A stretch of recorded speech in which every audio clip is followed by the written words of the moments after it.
नमस्कार दोस्तों। आपको जैसा कि मैंने वादा किया था कि वो एक अधूरी कहानी रह गई थी ईदगाह वाली, तो उसको हम आज कंप्लीट कर देते हैं। तो शुरू करते हैं। मिठाइयों के बाद कुछ दुकानें लोहे की चीज़ों की, कुछ गिलट की, कुछ नकली गहनों की। लकड़ियों के लिए यहाँ कोई आकर्षण, लड़कों के लिए यहाँ कोई आकर्षण न था। वे सब आगे बढ़ जाते हैं। हामिद लोहे की दुकान पर रुक जाता है। कई चिमटे रखे हुए थे। उसे एक ख्याल आया, दादी के पास चिमटा नहीं है। तवे से रोटियां उतारती है तो हाथ जल जाता है। अगर वह चिमटा ले जाकर दादी को दे दे तो वह कितना प्रसन्न होगी। फिर उनकी उंगलियां कभी नहीं जलेंगी। घर में एक काम की चीज़ हो जाएगी। खिलौने से क्या फ़ायदा, व्यर्थ में पैसे खराब होते हैं। जरा देर ही तो खुशी होती है, फिर तो खिलौनों को कोई आंख उठाकर नहीं देखता। या तो घर पहुंचते पहुंचते टूट फूट बराबर हो जाएंगे, या छोटे बच्चे जो मेले में नहीं आए हैं जिद करके ले लेंगे और तोड़ डालेंगे। चिमटा कितने काम की चीज़ है। रोटियां तवे से उतार लो, चूल्हे में सेंक लो। कोई आग मांगने आए तो झटपट चूल्हे से आग निकाल कर उसे दे दो। अम्मा बेचारी को कहाँ फुर्सत है कि बाजार आए और इतने पैसे ही कहाँ मिलते हैं। रोज़ हाथ जला लेती है। हामिद के साथ ही आगे बढ़ गए हैं। सबील पर सबके सब शरबत पी रहे हैं। देखो सब कितने लालची हैं। इतनी मिठाइयाँ ली, मुझे किसी ने एक भी ना दी। उस पर कहते हैं मेरे साथ खेलो, मेरा यह काम करो। अब अगर किसी ने कोई काम करने को कहा तो पूछूंगा, खाए मिठाइयाँ आप, मुंह सड़ेगा, फोड़े फुंसियाँ निकलेंगी, आप ही जबान चटोरी हो जाएगी। तब घर से पैसे चुराएंगे और मार खाएंगे। किताब में झूठी बातें थोड़े ही लिखी हैं। मेरी ज़बान क्यों खराब होगी। अम्मा चिमटा देखते ही दौड़कर मेरे हाथ से ले लेंगी और कहेंगी मेरा बच्चा अम्मा के लिए चिमटा लाया है। कितना अच्छा लड़का है। इन लोगों के खिलौने पर कौन इन्हें दुआएं देगा। बड़ों की दुआएं सीधे अल्लाह के दरबार में पहुंचती हैं और तुरंत सुनी जाती हैं। मेरे पास पैसे नहीं हैं। अभी तो मोहसिन और महमूद ये मिजाज दिखाते हैं, मैं भी इनसे मिजाज दिखाऊंगा। खेलें खिलौने और खाएं मिठाइयाँ। मैं नहीं खेलता खिलौने, किसी का मिजाज क्यों सहूँ। मैं गरीब से ही किसी से कुछ मांगने तो नहीं जाता। आखिर अब्बा जान कभी न कभी आएंगे, अम्मा भी आएंगे ही। फिर इन लोगों से पूछूंगा कितने खिलौने लोगे। एक एक को टोकरियाँ खिलौने दूंगा और दिखा दूं कि दोस्तों के साथ इस तरह का सलूक किया जाता है। यह नहीं कि एक पैसे की रेवड़ियाँ ली तो चिढ़ा चिढ़ा कर खाने लगे। सबके सब खुश हंसेंगे, खूब हंसेंगे कि हामिद ने चिमटा लिया है। हंसे मेरी वजह से। उसने दुकानदार से पूछा, यह चिमटा कितने का है। दुकानदार ने उसकी ओर देखा और कोई आदमी साथ ना देखकर कहा, तुम्हारे काम की चीज़ नहीं है जी। बिकाऊ है कि नहीं। बिकाऊ क्यों नहीं है, और यहाँ क्यों लाद लाया है, तो बताते क्यों नहीं। कै पैसे का है। 6 पैसे लगेंगे। हामिद का दिल बैठ गया। ठीक ठाक 5 पैसे लगेंगे, लेना है तो लो, नहीं तो चलते बनो। हामिद ने कलेजा मजबूत करके कहा, 3 पैसे लोगे। यह कहता हुआ वो आगे बढ़ गया कि दुकानदार की घुड़कियाँ न सुने। लेकिन दुकानदार ने घुड़कियाँ नहीं दी, बुलाकर चिमटा दे दिया। हामिद ने उसे इस तरह कंधे पर रखा मानो वो बंदूक है और शान से अकड़ता हुआ संगियों के पास आया। जरा सुने सबके सब क्या आलोचनाएं करते हैं। मोहसिन ने हंसकर कहा, है यह चिमटा क्यों लाया पगले, इससे क्या करेगा। हामिद ने चिमटे को ज़मीन पर पटक कर कहा, जरा अपना भिश्ती ज़मीन पर गिरा दो, सारी पसलियाँ चूर चूर की हो जाएं बच्चों की। महमूद बोला, तो यह चिमटा कोई खिलौना है। हामिद, खिलौना क्यों नहीं है। अभी कंधे पर रखा तो बंदूक हुई, हाथ में ले लिया तो फकीर का चिमटा हो गया। चाहूँ तो इससे मंजीरे का काम भी ले सकता हूँ। एक चिमटा जमा दूँ तो तुम लोग के सारे खिलौने की जान निकल जाए। तुम्हारे खिलौने कितने ही जोर लगाएं, मेरे चिमटे का बाल ही बाका नहीं कर सकते। मेरा बहादुर शेर है चिमटा। समी ने खिजरी ली थी, प्रभावित होकर बोला, मेरी खजरी से बदलोगे? 2 आने की है। हामिद ने खजरी की ओर इच्छा से देखा। मेरा चिमटा चाहे तुम्हारी खजरी का पेट फाड़ डाले। बस एक चिमटे की झिल्ली लगा दी, ढप ढप बोलने लगी। जरा सा पानी लग जाए तो खत्म हो जाए। मेरा बहादुर चिमटा आग में, पानी में, आंधी में, तूफान में बराबर डटा खड़ा रहेगा। चिमटे ने सभी को मोहित कर लिया। अब पैसे किसके पास धरे हैं? फिर मेले से दूर निकल आए हैं। 9 कब के बज गए। धूप तेज हो रही है, घर पहुंचने की जल्दी हो रही है। बाप से जिद भी करें तो चिमटा नहीं मिल सकता। हामिद है बड़ा चालाक, इसलिए बदमाश ने अपने पैसे बचा रखे थे। अब बालकों के 2 दल हो गए हैं। मोहसिन, महमूद, सम्मी और नूरे एक तरफ हैं, हामिद अकेला दूसरी तरफ। शास्त्रार्थ हो रहा है। सम्मी तो विधर्मी हो गया, दूसरे पक्ष से जा मिला। लेकिन मोहसिन, महमूद और नूरे भी हामिद से 1-1, 2-2 साल बड़े होने पर भी हामिद के आघात से आतंकित हो उठे हैं। उसके पास न्याय का बल है और नीति की शक्ति। एक और मिट्टी है, दूसरी ओर लोहा, जो इस वक्त अपने को फौलाद कह रहा है। वो अजेय है, घातक है। अगर कोई शेर आ जाए तो मियाँ भिश्ती के छक्के छूट जाएं।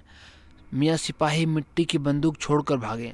वकील साहब की नानी मर जाए, चोंगे में मुंह छिपाकर जमीन पर लेट जाए, मगर यह चिमटा, यह बहादुर, यह रुस्तमे हिंद लपक कर शेर की गर्दन पर सवार हो जाएगा और उसकी आंखें निकाल लेगा।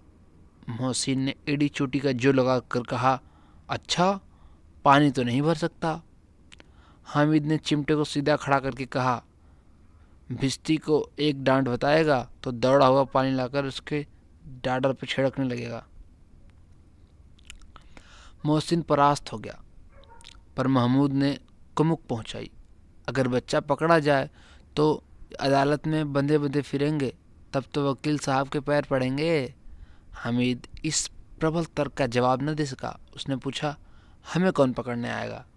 नूरे ने कड़कर कहा, यह सिपाही बंदूक वाला। हामिद ने मुंह चिढ़ाकर कहा, यह बेचारे हम बहादुर रुस्तम हिंद को पकड़ेंगे। अच्छा लाओ, जरा अभी कुश्ती हो जाए।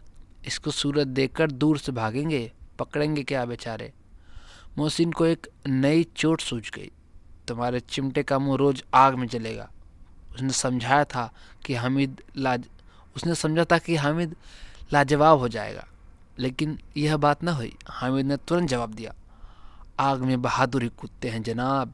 तुम्हारे वकील, सिपाही और भिश्ती लकड़ियों की तरह घर में घुस जाएंगे। आग में कूदना वह काम है जो यह रुस्तम हिंद ही कर सकता है। महमूद ने एक जोर लगाया, वकील साहब कुर्सी मेज पर बैठेंगे, तुम्हारा चिमटा तो बावर्ची खाने में जमीन पर पड़ा रहेगा। इस तर्क पर समी और नूरे को भी सजीव कर दिया। कितने ठिकाने की बात कही है पट्टे ने। चिमटा बावर्ची खाने में पड़ा रहने के सिवा और कर ही क्या सकता है।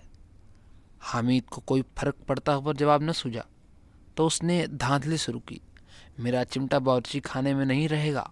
वकील साहब कुर्सी पर बैठेंगे तो जाकर उन्हें जमीन पर पटक देगा और उनका कानून उनके पेट में डाल देगा। बात कुछ बनी नहीं, खासी गाली गलौज थी, लेकिन मुझे माफ़ करिएगा दोस्तों, हंसी आ रही है, लेकिन कानून को पेट में डालने वाली बात छा गई। ऐसी छा गई कि तीनों सुरमा मुंह ताकते रह गए, मानो कोई ढेलचा कनकौवा किसी गंदे वाले कनकौवे का काट गया।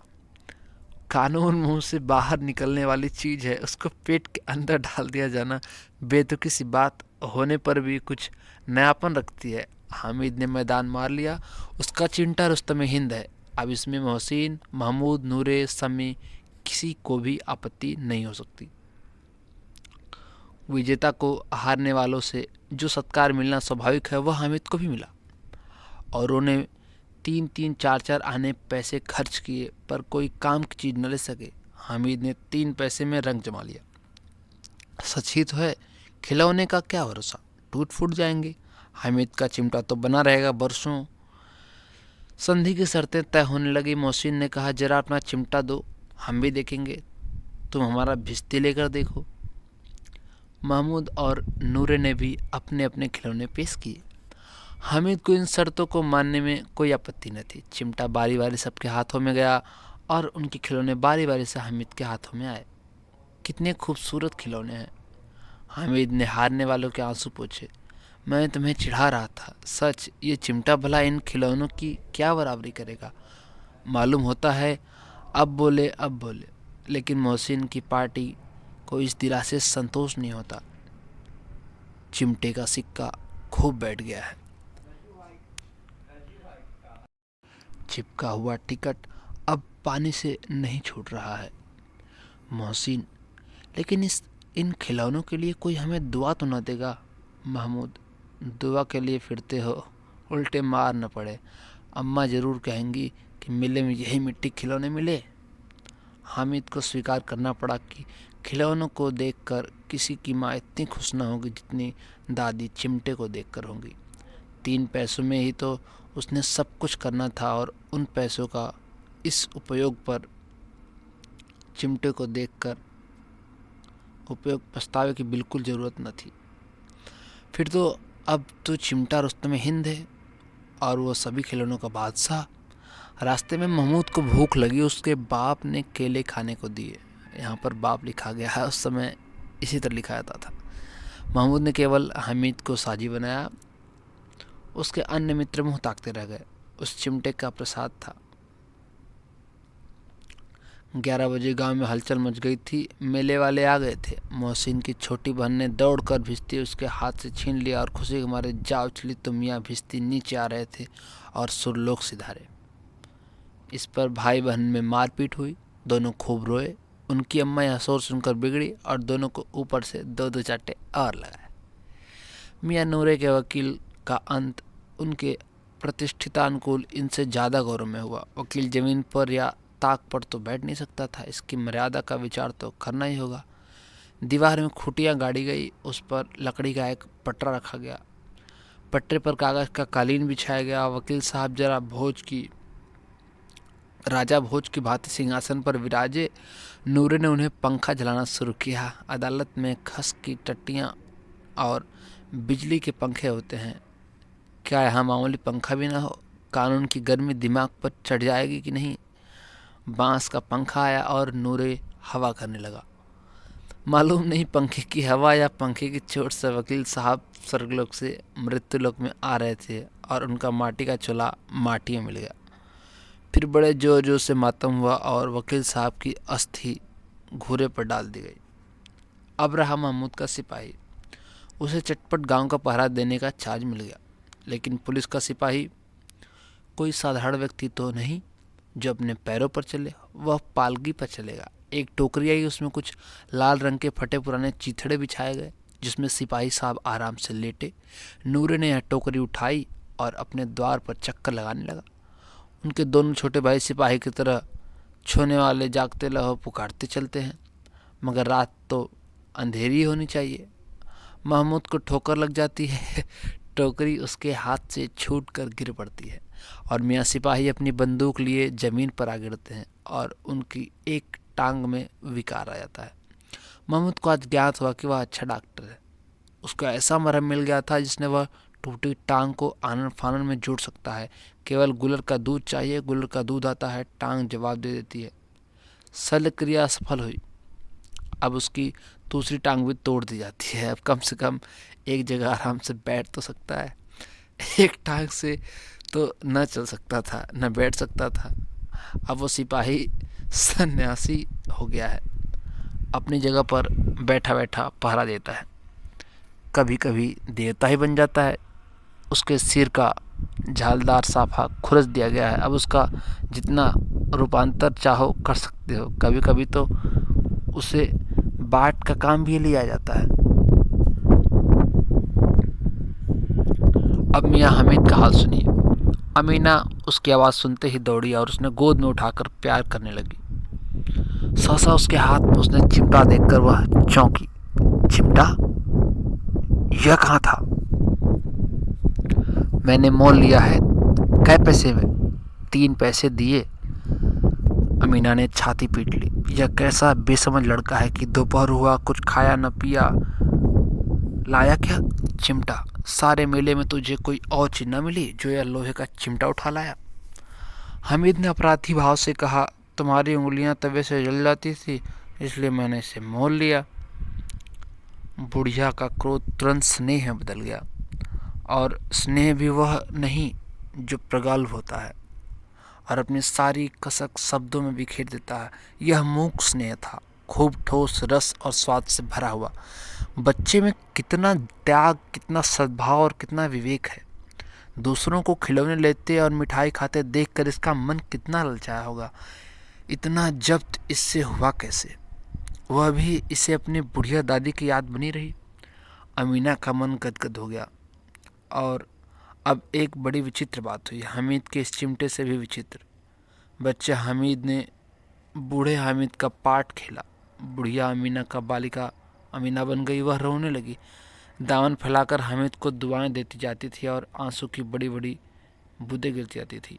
हामिद इसका रहस्य क्या समझता? कहानी यहीं पर समाप्त होती है। उम्मीद करता हूँ कि आपको ये कहानी बहुत ज़्यादा पसंद आएगी और आपको आपके बचपन की तरफ ले जाएगी। आपको याद आएगा कि ये कहानी आपने कब पढ़ी थी, आप कौन सी कक्षा में पढ़ रहे थे उस समय, या फिर बचपन से जुड़ी कुछ और यादें भी ज़रूर याद आएंगी।